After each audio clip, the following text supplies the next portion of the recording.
Matrix. Matrix क्या होता है? मैट्रिक्स पर जाने से सबसे पहले मैं आपको दो चीज़ें बता देता हूँ।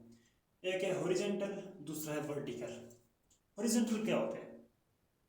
इसको हम एक लाइन के साथ जो है ना डिफाइन कर देंगे। कोई लाइन कैसे हॉरिजॉन्टल होती है या कैसे वर्टिकल होती है, ताकि हम अपने टॉपिक की तरफ चले जाएं। पहले हॉरिजॉन्टल, ये हमारे पास ज़मीन है, ज़मीन। अब हॉरिजॉन्टल लाइन ऐसी लाइन जो ज़मीन के पैरेलल हो, यानी कि ये लाइन, ठीक है, यानी कि जो ज़मीन के साथ अगर हमारे पास हो, अर्जी हो, यानी कि ज़मीन के साथ मिलकर जाए, उसको हम कहते हैं हॉरिजॉन्टल। नंबर दो पे है वर्टिकल। वर्टिकल कहते हैं खड़ा होना या अमूदी। अब ये मिसाल के ऊपर ये वर्टिकल है,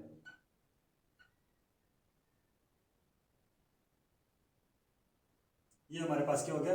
वर्टिकल। वर्टिकल लाइन को हम कहते हैं कॉलम। जैसे हम आम इस्तेमाल में भी कॉलम, घरों में भी लोग शटर में जो काम करते हैं उनको पता होना चाहिए, कॉलम। अब ये जो वर्टिकल लाइन, हॉरिजॉन्टल लाइन है, इसको हम कहते हैं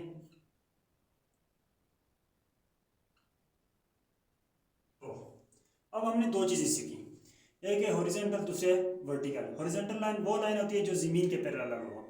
वर्टिकल लाइन वो लाइन होती है जो सीधी हो, बिल्कुल खड़ी हो, ठीक है, या अमूदी हो। अब हॉरिजॉन्टल लाइन और वर्टिकल लाइन, इन दोनों का आपस में क्या है? हॉरिजॉन्टल लाइन और वर्टिकल लाइन जब आपस में मिलेंगी तो जो इनका एंगल बनेगा ये 90 का होगा। ये कितने का होगा? 90 का। ये हमारे पास है हॉरिजॉन्टल लाइन, ये हमारे पास है वर्टिकल लाइन। अब मैट्रिक्स पे हम इसके बाद आते हैं।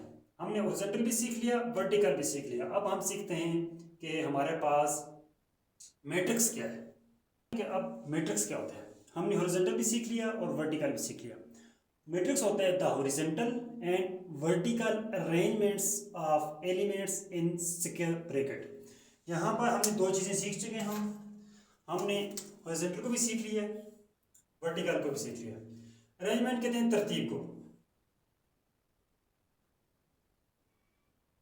और एलिमेंट्स हमारे पास कोई भी मवाद हो सकते हैं। स्क्वायर ब्रैकेट, अब ब्रैकेट की कितनी इकसाम है? ये हमारे पास जो सबसे बड़ी ब्रैकेट है इसको हम कहते हैं स्क्वायर ब्रैकेट। एलिमेंट्स को भी हो सकते हैं 1 2 3 4 5 6 7 8 9 10, कुछ भी हो सकते हैं, A B C small capital कुछ भी है, ये हमारे पास कुछ भी हो सकते हैं। जब हम इन एलिमेंट्स को यानी कि 1 2 3 या ए बी सी या वेरिएबल जो भी हैं, इनको हम इन स्क्वायर ब्रैकेट के अंदर तरतीब के साथ रखें। कौन सी तरतीब के साथ? हॉरिजॉन्टली और वर्टिकली। ये जो तरतीब हमारे पास बनती है इसको हम कहते हैं मैट्रिक्स। अब मेरे पास यहाँ पर कोई एलिमेंट है, ये 1 2 ए बी, इसको मैं एक तरतीब के साथ लिखता हूँ। मुझे यहाँ पर इसमें ये स्क्वायर ब्रैकेट है, इनके अंदर इसको लिखना है। मैं इसकी तरतीब बना सकता हूँ, में से 1 2 ए बी, या 1 2 ए बी, या 1 2 ए बी। ये जो सारी तरतीब है मेरे पास, ये मेरे पास है मैट्रिक्स। क्या है? मैट्रिक्स। अब सवाल आता है कि सर यहाँ पर इस पहले की हम अगर बात करें, इसमें हॉरिजॉन्टल क्या है, वर्टिकल क्या है? तो हॉरिजॉन्टल में हमने पढ़ा था जो ज़मीन के पैरेलल हो। तो क्या हमारे पास इसके नीचे हम लाइन लगाएं, ये हॉरिजॉन्टल है, ये आ गया हमारे पास वर्टिकल। इनका नाम क्या है? जो हॉरिजॉन्टल लाइन होगी इसको हम कहेंगे रो। क्या कहेंगे? रो। जैसे हमारे पास ये भी रो है। ये जो वर्टिकल हमने पढ़ा था इसको हमने पहले, मैं ऑलरेडी आपको नाम बता चुका हूं, इसका नाम था कॉलम, और इसका नाम भी था कॉलम। यहां पर कितनी रो है और कितनी कॉलम है, यानी कितनी रो, कितनी हॉरिजॉन्टल लाइंस हैं और कितनी वर्टिकल लाइन है। वर्टिकल लाइन इसकी एक ही है, रोज इसकी 1 2 3 4 हर एलिमेंट के नीचे। यहां पर कितनी रोज हैं? यहां पर हमारे पास एक ही रो है। हॉरिजॉन्टल लाइन एक मतलब रो एक, कॉलम कितने? 1 2 3 4। अब रो कॉलम, या हम इसको लिख सकते हैं रो मतलब जो हॉरिजॉन्टल लाइन होगी वो रो होगी, कॉलम मतलब जो वर्टिकल होगा। अब इनको डिनोट कैसे करते हैं? एम। और जो वर्टिकल लाइन जिसको हम कहते हैं कॉलम, उसको डिनोट करते हैं एन से। थोड़ी सी हम मसाले यहाँ पर करेंगे, उसके बाद हम आगे जाएंगे। रो एक हमारे पास कोई मैट्रिक्स हो तो उसको हम कैसे रो और कॉलम को लिखते हैं। कोई भी मैट्रिक्स सबसे पहले हम उसका नाम रखेंगे। मैंने यहाँ पर नाम रखे ए, नाम हमेशा कैपिटल में होते हैं। मैंने ये एक मैट्रिक्स लिखा 1 2 3 और 4। हम यहाँ पर चेक करते हैं कि इसमें रो कितनी है या रोज कितनी है। सबसे पहले हॉरिजॉन्टल लाइन नीचे डाली हमने 1 2। रो हमारे पास कितनी होगी, row is equal to m is equal to 2। Column कितने हैं, 1 2, यानी कि 2 कॉलम हमारे पास कितने होंगे, 2। इसको हम एन से डिनोट करते हैं। ये जो तरतीब हमारे पास बनती है रो इनटू कॉलम, इसको क्या कहते हैं, इसको हम लोग कहते हैं ऑर्डर ऑफ अ मैट्रिक्स। क्या कहते हैं,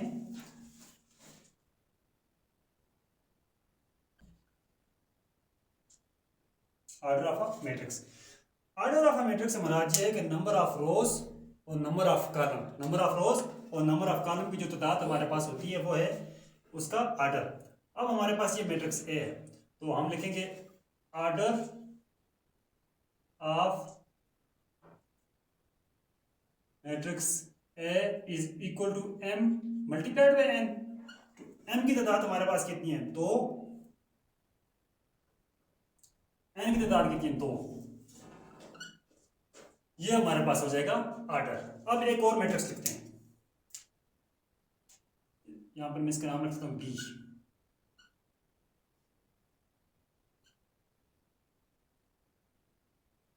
इस बी मैट्रिक्स का ऑर्डर हमारे पास क्या होगा, सबसे पहले हम लिखेंगे रोज इज इक्वल टू एम। रोज कितनी है इसमें, इसमें हमारे पास एक रो 1 2 3 4, नंबर ऑफ रोज होगी 4।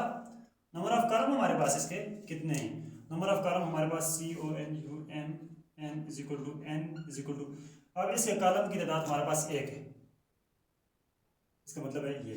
अब इसका ऑर्डर क्या होगा, इसका ऑर्डर होगा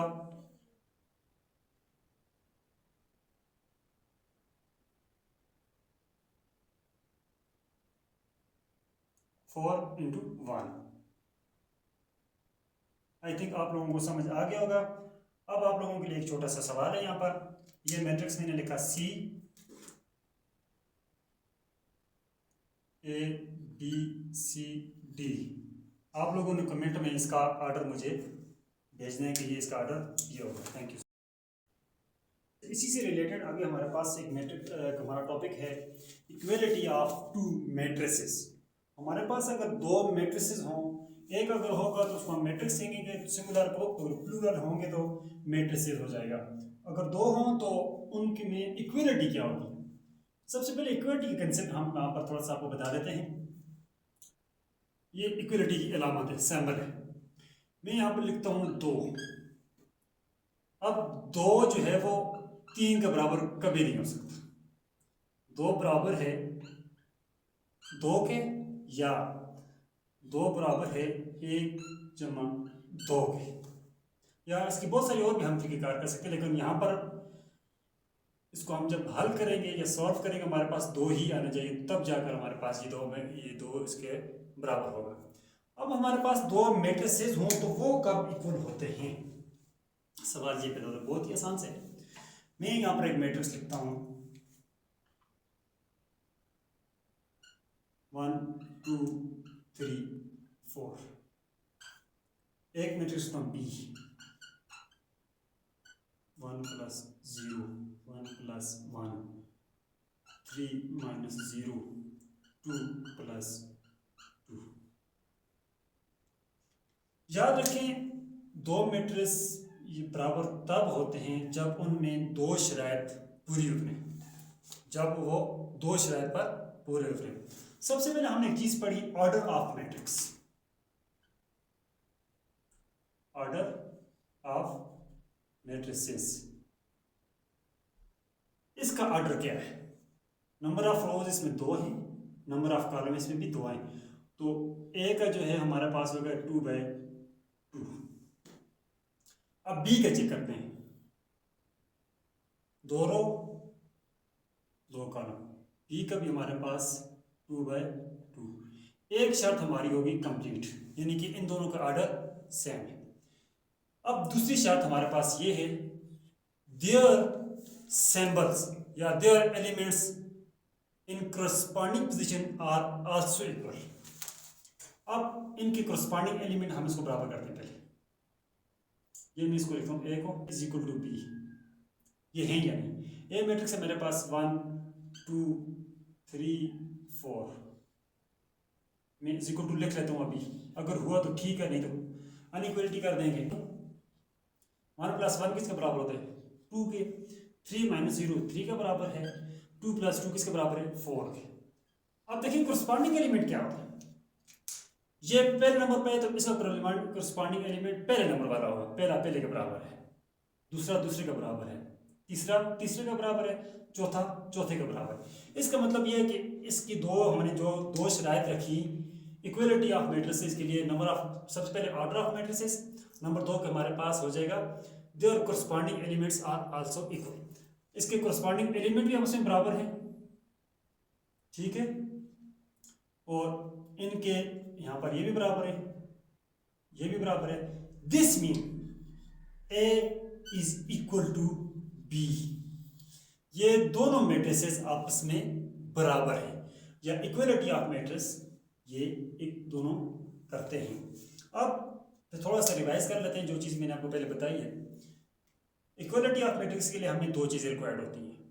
नंबर 1, उनका ऑर्डर सेम हो, नंबर ऑफ रोज पहले की, नंबर ऑफ रोज दूसरे के बराबर हो, नंबर ऑफ कॉलम पहले के, नंबर ऑफ कॉलम दूसरे मैट्रिक्स के बराबर हो। अब नंबर 2 पे हमारे पास करस्पॉन्डिंग एलिमेंट, यानी कि पहला पहले के बराबर हो, दूसरा दूसरे के बराबर हो, तीसरा तीसरे के बराबर हो, चौथा चौथे के बराबर हो। तो ये हमारे पास मैट्रिक्स दोनों जो है वो इक्वल तस्वर किए जाएंगे।